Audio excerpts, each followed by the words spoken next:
சகோதரரே, நீங்கள் பக்தி விருத்தி அடையவும் பரிசுத்தமாக்கப்பட்ட அனைவருக்குள்ளும் உங்களுக்குள் சுதந்திரத்தை கொடுக்கவும் வல்லவராயிருக்கிற தேவனுக்கும் அவருடைய கிருபையுள்ள வசனத்துக்கும் உங்களை ஒப்பு கொடுக்கிறேன். கவனிங்கள், இந்த வசனத்தை நான் explain to you. Paul wedded the word and prayer. Pavul ஜெபத்தையும் வார்த்தையும் he is doing something like wedding or welded. இந்த வெல்டிங் பார்த்துருப்பீங்க, ஒன்று ஒட்டும்.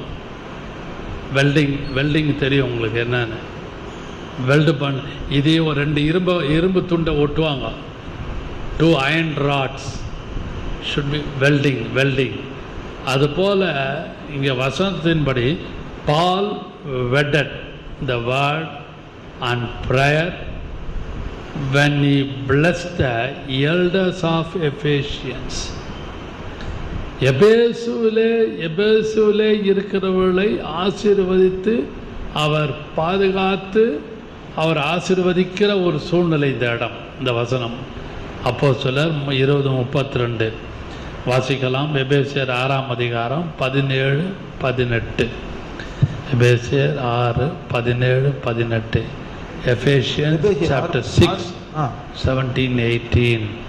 முடியுமானால் வாசிங்கள், இல்லாவிட்டால் ரட்சணியம் என்னும் தலைசீராவையும் தேவ வசனமாகிய ஆவியின் பட்டயத்தையும். தேவ வசனமாகிய எபேசியர் இந்த அப்போஸ்தலர் 20ஆம் அதிகாரம் ஏறக்குறைய 19ஆம் வசனத்திலிருந்து கடைசி வசனம் முடிய நீங்கள் வீட்டில் போய் வாசித்து பாருங்கள். எபேசுவில் உள்ளவர்களுக்கு அவர் சொல்லி கொடுக்கிறார். எபேசியர் 6:17-18 வாசியுங்கள். ரட்சணியம் என்னும் தலைசீராவையும் ஹெல்மெட் ஆஃப் சால்வேஷன் தேவ வசனமாகிய ஆவியின் பட்டயத்தையும் எடுத்துக்கொள்ளுங்கள். எந்த சமயத்திலும் வசனமாகிய பட்டயம், வசனம் sword of the Lord, வசனம். எந்த சமயத்திலும் சகலவிதமான வேண்டுதலோடும் விண்ணப்பத்தோடும் with petitions ஆவியினாலே ஜெபம் பண்ணி அதன் பொருட்டு மிகுந்த மன உறுதியோடும் சகல பரிசுத்தவான்களுக்காகவும் பண்ணும் வேண்டுதலோடும் விழித்துக்கொண்டு எந்த சமயத்திலும் அவனிகள் எபேசு சபையாருக்கு அல்லது எபேசில் உள்ள விசுவாசிகளுக்கு அவர் தைரியப்படுத்தி சொல்லுகிற வார்த்தை, ரட்சண்யம் என்னும் தலைசீராவை அணிந்து கொண்டு ஆவியின் பட்டயத்தை எடுத்துக்கொண்டு சகல விண்ணப்பத்தோடு அங்கே மன உறுதியோடு நாம் அதை எடுத்து ஜெயிக்கக்கூடிய கிருபை, அந்த ஜபமும் வசனம்தான் உங்களை ஜெயத்தை கொடுக்கும். Prayer and the word is equal to gives victory. சும்மா ஜெபம் பண்ணன்றது no nothing, don't beating the bush. ஜபத்தோடு வசனத்தோடு ஜபமும் வசனத்தையும் கலந்து நீங்கள் ஒப்பு கொடுத்து ஜெபிக்கும் பொழுது அந்த வசனம் வாசிங்களே. எபேசியர் 6:36-17-18. ரட்சணம் என்னும் தலைசீராவையும் தேவ வசனமாகிய ஆவியின் பட்டயத்தையும் எடுத்துக்கொள்ளுங்கள். எந்த சமயத்திலும் சகல விதமான வேண்டுதலோடும் விண்ணப்பத்தோடும் ஆவியினாலே ஜெபம் பண்ணி அதன் பொருட்டு மிகுந்த மன உறுதியோடும் சகல பரிசுத்தவான்களுக்காகவும் பண்ணும் வேண்டுதலோடும் விழித்துக் கொண்டிருங்கள். மறுபடியும் வாசிக்கலாம். ரட்சணியம் என்னும் தலைசீராவையும் தேவ வசனமாகிய ஆவியின் பட்டயத்தையும் எடுத்துக்கொள்ளுங்கள். எந்த சமயத்திலும் சகல விதமான வேண்டுதலோடும் விண்ணப்பத்தோடும் ஆவியினாலே ஜெபம் பண்ணி அதன் பொருட்டு மிகுந்த மன உறுதியோடும் சகல பரிசுத்தவான்களுக்காகவும் பண்ணும் வேண்டுதலோடும் விழித்துக் கொண்டிருங்கள். கவனிங்கள், சகல அந்த வார்த்தை சகல விண்ணப்பத்தோடும் சகல சகல சமயத்திலும் எந்த சமயத்திலும் சகல விதமான வேண்டுதலோடும் விண்ணப்பத்தோடும் ஆவியினாலே ஜெபம் பண்ணி அதன் பொருட்டு மிகுந்த மன உறுதியோடும் சகல பரிசுத்தவான்களுக்காகவும் ஜெபம் பண்ணும் வேண்டுதலோடும் விழித்துக் கொண்டிருங்கள். ஹல்லேலூயா. அன்பான கர்த்தருடைய பிள்ளைகளே, பரிசுத்த ஆவியான இந்த காலவெளியிலே நம்மளோடு இடைப்படுகிறார். சர்வாயுத வர்க்கத்தை நாம் எடுத்துக்கொண்டு ஆமென் அதை நாம் அந்த இதை தரித்து கொள்வோமானால் தலை சீர ரட்சணிய தலை சீராவை இதெல்லாம் தேவன் நமக்காக எல்லாவற்றிலும் அதிகமாக நமக்கு கொடுக்க வல்லவராய் இருக்கிறார். ஒரு பாடல் உண்டு, சர்வாயுத வர்க்கத்தை எடுத்துக்கொள்வோம், சாத்தானின் சேனையை முறித்திடுவோம் என்ற ஒரு பாடல் உண்டு. அதை நான் பாடும்பொழுது ஆவியான நம்மளோடு இடைபடுவார் என்று நான் விசுவாசிக்கிறேன், நம்புகிறேன். அல்லேலூயா. லோர்ட், எந்த சமயத்திலும் சகல வேண்டுதலோடும் விண்ணப்பத்தோடும், எந்த சமயத்திலும் சகல வேண்டுதலோடும் விண்ணப்பத்தோடும் தீங்கு நாளிலே சாத்தானை எதிர்த்து நின்று திராணியுடன் போர் புரிவோம், திராணியுடன் போர் புரிவோம். சர்வாயுத வர்க்கத்தை எடுத்து கொண்டு சாத்தாலில் சேனையை மிதித்திடுவே, அவர் சத்துவ வல்லமையா, அவர் சத்துவ வல்லமையா. எந்த சமயத்திலும் ஆல்வேஸ் சகல விதமான வேண்டுதலோட விண்ணப்பத்தோடு ப்ரேயர் அண்ட் வேர்ட். அது யாக்கம் பவுல் எபேசு ஜனங்களுக்கு சொல்லுகிற வார்த்தை, விசுவாசிகளுக்கு, நீங்கள் லட்சணிய சீராவை தலை சீராவை அணிந்து பட்டயம். The word of God, word of God, something like a sword. Aavin பட்டயம். அந்த ஆவின் பட்டயத்தை எடுத்துக்கொண்டு நாம் பிசாசை ஜெயிக்க கர்த்தர் கிருபை செய்வாராக. ஹல்லேலூயா. இந்த 3 காரியத்தை நான் முக்கியப்படுத்தினேன். இயேசு தானியேல் புஸ்தக சுருள் மூலமாக அறிந்து கொண்டான். ஜபத்தையும் விண்ணப்பத்தையும் தேவ சித்தத்தையும் அறிந்து கொண்டான். ஹல்லேலூயா. Prayer and word. இதில் இயேசு பிகினிங் ஆஃப் த டே, அதிகாலையில் இருட்டோடே வனாந்தரத்துக்கு ஒரு இடத்துல போய் ஜபிக்கிறார். எதற்காக? For preaching.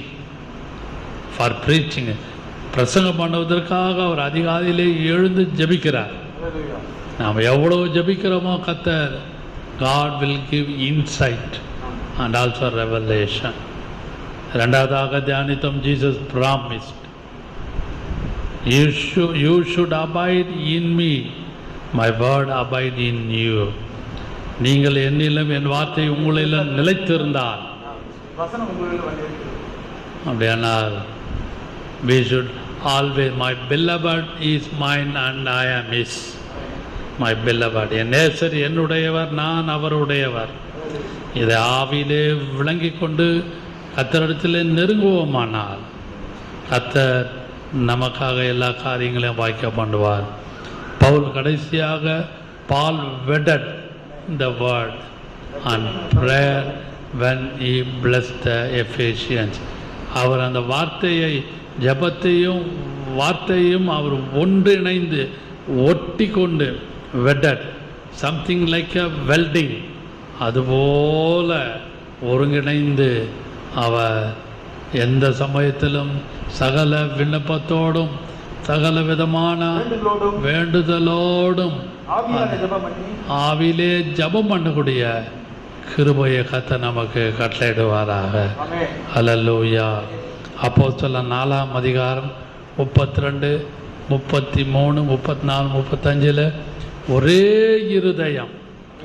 ஆக்ட்ஸ் 4:32, 35, 32, 33, 34, 35 4 வசனத்தை பார்க்கும் பொழுது விசுவாசிகளாகிய திரளான கூட்டத்தார் ஒரே இதயமும் ஒரே இருதயம், யூனிஃபைடு, ஒரே மனமும் உள்ள மேக்னிஃபைட், யூனிஃபைட், ஒருவனாகிலும் மேக்னிஃபைடு, மல்டிப்ளைட். நல்லா கவனிங்கள். ஆதி சபையில் the early church was like this. Acts 4, 32, 35, go home and read. Unified, magnified and multiplied. நன்றாக விளங்கி, யூனிஃபைட், ஒரே இருதயம். ஒரே இருதயமும் Magnified, they always give praise to God. Magnified the name of the Lord. And also multiplied. அந்த சபையார் எல்லாரும் பெருகி கொண்டு போனார்கள். அதுக்கு காரணம் என்ன? They are all praying together. Amen. Prayer and word always together. Prayer and word is always together. கடைசியாக ஒரு வசனத்தை சொல்லி நான் முடிக்க விரும்புகிறேன். அவனிகள் அப்போஸ்தலர் 4ஆம் அதிகாரம், அதில் ஒரு வார்த்தை எழுதப்பட்டிருக்கிறது, வாசிக்கலாம். 4ஆம் அதிகாரம் 26வது வசனம். Act 4. அவர்கள் அதை கேட்டு ஒருமனப்பட்டு 4ஆம் அதிகாரம் 26வது வசனம். கர்த்தருக்கு விரோதமாகவும் அவருடைய கிறிஸ்துவுக்கு விரோதமாகவும் பூமியின் ராஜாக்கள் எழும்பி நின்று அதிகாரிகள் ஏகமாய் கூட்டம் கூடினார்கள் என்றும் தேவரீர் உம்முடைய தாசனாகிய தாவீதின் வாக்கினாலே உரைத்தீர். அந்த ஆதி சபையில ஜெபிக்கிறாங்க. எப்படி ஜெபிக்கிறாங்க? They are all pray with the word. இதில் என்ன சொல்றப்பா? தேவரீர் உம்முடைய தாசனாகிய தாவீதின் வாக்கினாலே உரைத்தீரே என்று சொல்லும் போது they referred Psalm 2, 2ஆம் சங்கீதத்தை ஆணித்தரமாக ஆதாரமாக ஜெபித்தபடினாலே அங்கே அவர்கள் கூடி இருந்த இடம் அசைந்தது. 31ஆம் வசனம், அவர்கள் ஜெபம் பண்ணும் பொழுது அவர்கள் கூடி இருந்த இடம், அவர்கள் ஜெபம் பண்ணின பொழுது, இருங்க நான் பேசுறேன், அவசரப்படாதீங்க. நான் அவர்கள் கூடி இருந்த இடம் அசைந்தது. Because of prayer the place became shaken. அப்படியே அசைந்தது. இன்றைக்கு நீங்கள் நான் ஜெபிக்கும் பொழுது உங்கள் குடும்பம் அசையணும், உங்கள் பிள்ளைகள் அசையணும், மனைவி அசையணும், உங்களுக்கு உண்டான எல்லாவற்றையும் கர்த்தர் அசைத்து ஜெயத்தை கட்டளையிடுவாராக. ஆமென். ஹல்லேலூயா. Lord, I believe. Lord, I believe. All things are possible. Lord, I believe. Lord, I believe. Lord, I believe. All things are possible. Lord, I believe. அருமையான பிதாவே, இந்த காலைவெளியிலும் நாங்கள் எங்களை தாழ்த்தி உங்கள் சமத்தில் வருகிறோம். இவனே அந்த தானியேல் ஜெபித்தது போல புஸ்தக சுருளால் நான் அறிந்து கொண்டேன். அப்படியானால் கர்த்தருடைய வார்த்தையை அவன் அறிந்து கொண்டு ஜபத்திலும் விண்ணப்பத்திலும் மோடு கூட இருந்தான். அதாவே ஜபமும் வார்த்தையும், prayer and word always together என்று நாங்கள் தியானித்தோம். அதுபோல் ஒவ்வொரு நாளும் நாங்கள் வீட்டிலும் வெளியிலும் தனி ஜபத்திலும் குடும்ப ஜபத்திலும் வசனத்தோடு உறுதியாக பற்றி கொண்டு ஜபிக்க அடியானுக்கும் பார்த்து கொண்டிருக்கிற கேட்டுக்கொண்டிருக்கிற பிள்ளைகளுக்கும் கட்டளையிடுவராக, ஜெயத்தை கட்டளையிடுவராக. இயேசுவின் நாமத்தில் பிதாவே. ஆமென். ஆமென். ஆமென்.